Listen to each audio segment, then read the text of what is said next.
everybody, and welcome back to another Minecraft video. We are on the episode 2 of the EpiCraft server today, and I want to make a lot of progress on my base, so let's get started. One of the things I want to do today is set up an enchanting area, but to do that we're going to need a lot of leather, which is I don't have right now. So we're going to head over here and make a cow farm. So the way this works is I'm going to start by putting a chest plus 2 hoppers running into it. You really only need 1 hopper, but I'm going to set this back into the cave a little bit further so it's not as hard to get to. So the next thing you want to do is build up blocks all around it. I'm going to use this for now, but I might end up changing it later. So you're going to want to do this, and I forgot water, but you're going to put a bucket of water down here so that the cows will bob up and down when you're trying to breed them. So I'm going to go find some cows and put the water there, and then we'll finish setting up the farm. I've got my cows and I've put them into this farm. Right now there should be a baby one in there because I've actually bred them up at least once so far. But this farm will work because if there are more than 24 animals in one block in Minecraft, the game will actually kill one of the adults. So then I'll have the leather and the drops come through here into this chest. So eventually I'll be breeding these up throughout the whole episode, and eventually, hopefully by the end, we should have a good supply of leather and food. So the next thing I want to do today is decorate this cavern a little bit better because right now it's pretty ugly. And so I'm going to do that in the form of a third-person time-lapse, so enjoy!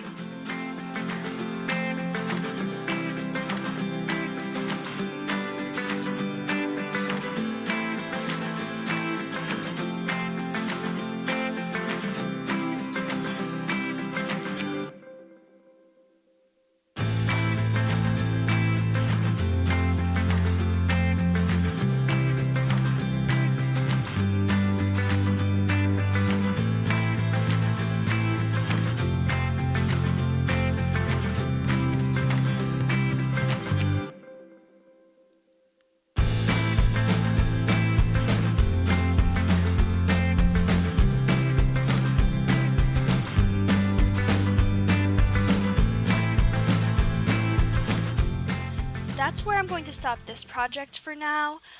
I'll add some more details on later on in this episode, but right now I'd like to make a nether portal area out of the room that is up there.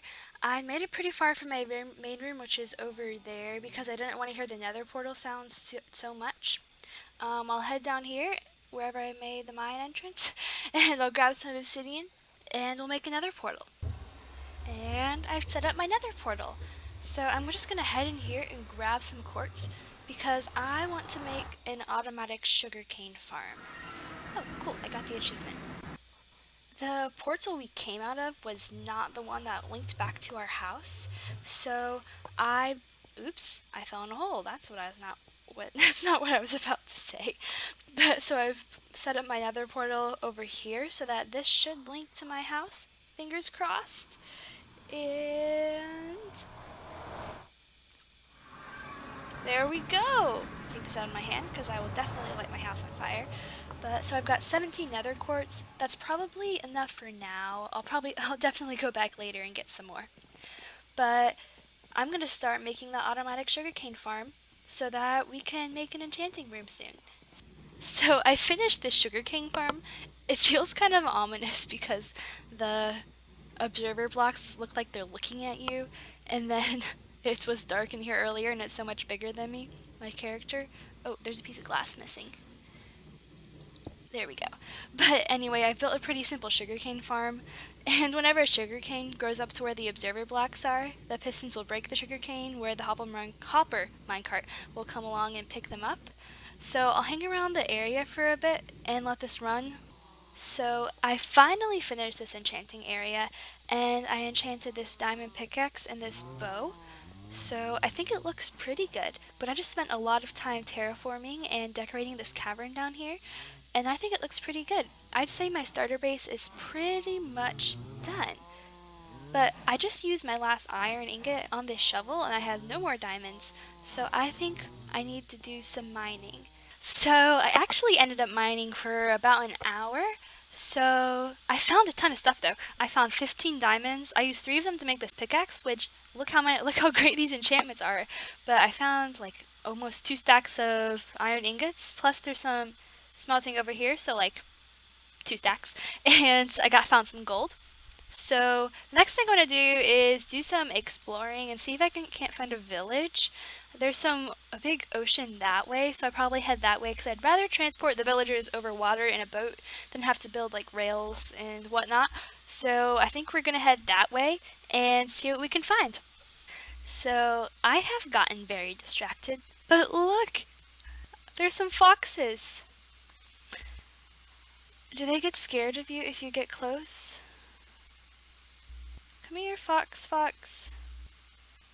I've got my 2 wolves, and I am bringing them home. These are not wolves, these are foxes. I've got my 2 foxes, and I am bringing them home now. I do not know exactly how these work.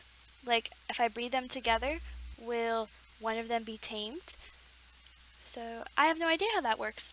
But we're going to take them home and try to get a tamed fox. So I've made a little cage for my foxes. It's kind of sad. They're just like stuck in there now and attached to that fence because I don't really trust them because they escaped from there more than once when I was building it. But anyways, I don't know exactly how foxes work.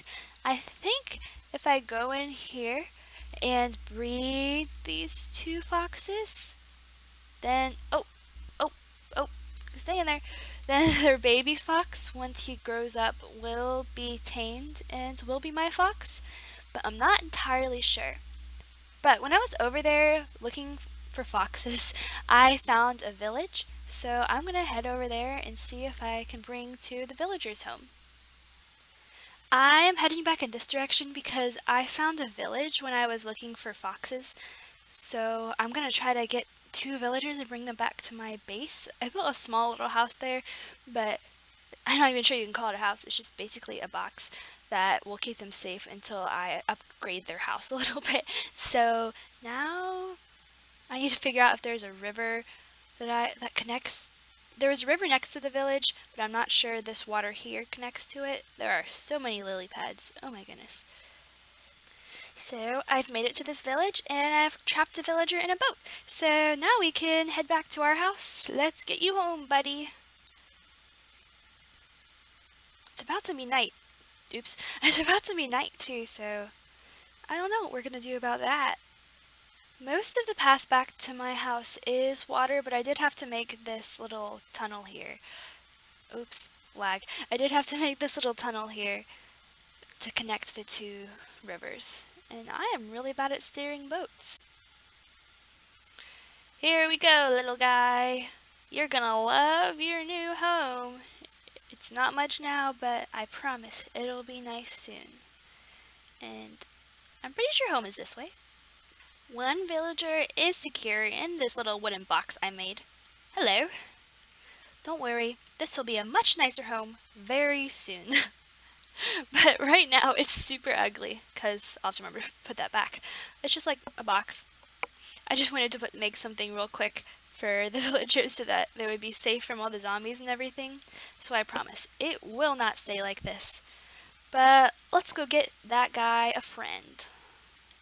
I have got my villager, my 2nd villager. So I really hope this is the last time I take this trip because I have done this way too many times in this episode. So we're going to take him home, put him in the same house with my other villager, and then we'll see about making a villager breeder thing.